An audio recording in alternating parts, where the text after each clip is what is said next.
चंद्रपुर नगर के राजमहल में कुछ साल पहले ही बंदरों का एक बहुत बड़ा समूह आया था। बंदरों का समूह बगीचे में पेड़ों से गिरे फलों को खाता और राजमहल से रोज बचा हुआ भोजन जो उन्हें दिया जाता उसे खाकर अपनी जिंदगी गुजार रहा था।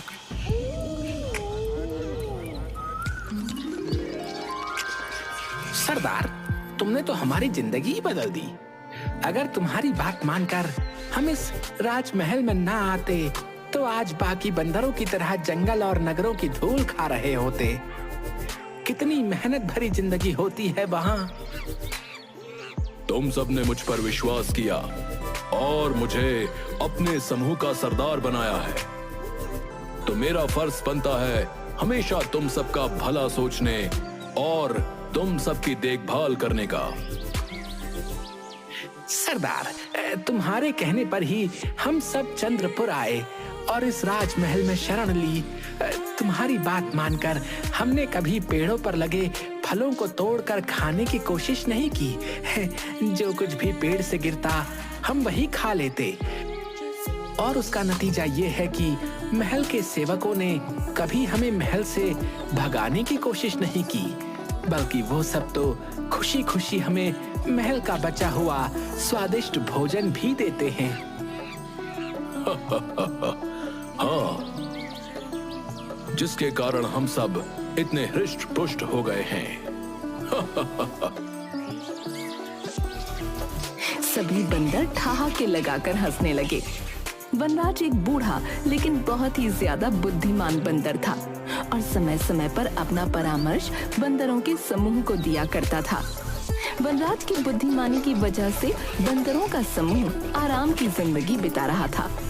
राजमहल के किसी भी सदस्य को बंदरों के समूह से आपत्ति नहीं थी, इसलिए उनका जीवन सुखपूर्वक बीत रहा था।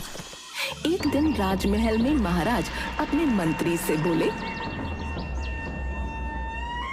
मंत्री जी, राजकुमार को भेड़ बहुत पसंद है।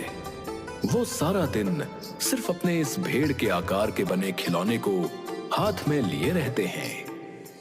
आप पता कीजिए और कहीं से राजकुमार के खेलने के लिए सचमुच की भेड़ मंगाइए। आखिरकार वो राजकुमार हैं। एक ना एक दिन तो उन्हें असली जानवरों का सामना करना ही है, तो क्यों ना अभी से उनकी शिक्षा शुरू कर दी जाए। जो आदेश महाराज। महाराज की जय हो। महाराज, आपके आदेश के अनुसार हमने दूसरे राज्य से राजकुमार के लिए 2 भेड़ें मंगवा ली हैं। ये तो आपने बड़ा ही उचित कार्य किया है मंत्री जी। भेड़ को हमारे समक्ष पेश किया जाए।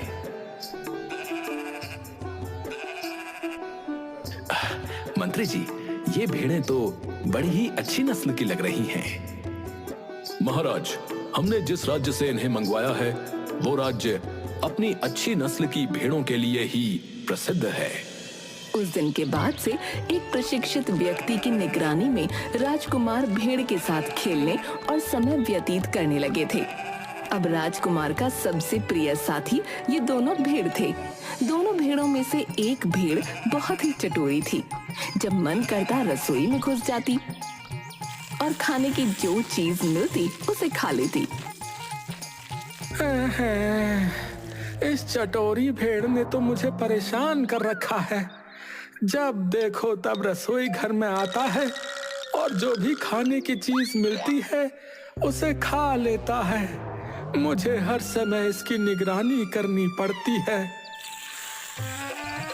तभी वो चटोरी भेड़ फिर से रसोई घर में आती है और महाराज के लिए तैयार किया हुआ भोजन देख उस पर